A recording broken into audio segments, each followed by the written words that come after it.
ప్రభుత్వ ఆసుపత్రులు, మెడికల్ కాలేజీల్లో పనిచేసే శానిటేషన్, సెక్యూరిటీ సిబ్బందికి 26,000 కనీస వేతనం, ఉద్యోగ భద్రత కల్పించాలని డిమాండ్ చేస్తూ రాజన్న సిరిసిల్ల జిల్లా కేంద్రంలో సిఐటియు ఆధ్వర్యంలో కార్మికులు ఒకరోజు నిరసన దీక్ష చేపట్టారు. కాంట్రాక్టు వ్యవస్థను రద్దు చేసి నేరుగా వేతనాలు ఇవ్వాలన్నారు.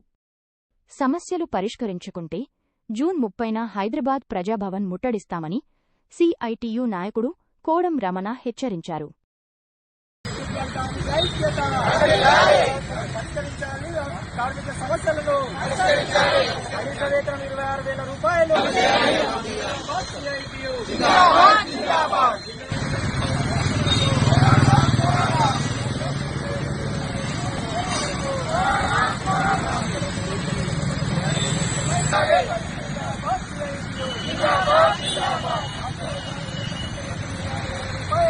ప్రభుత్వ ఆసుపత్రిలో పనిచేస్తున్నట్టు కార్మికుల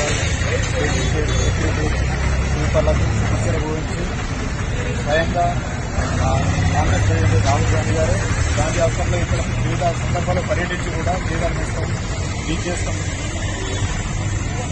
కాంట్రాక్ట్ వ్యవస్థను రద్దు చేసి మొత్తంగా ఇస్తామని చెప్పడం జరిగింది. మాకు కాంగ్రెస్ గవర్నమెంట్ అయితే 2 నెలలు దాటినా కానీ ఇంతవరకు దాన్ని అమలు చేయడం లేదు.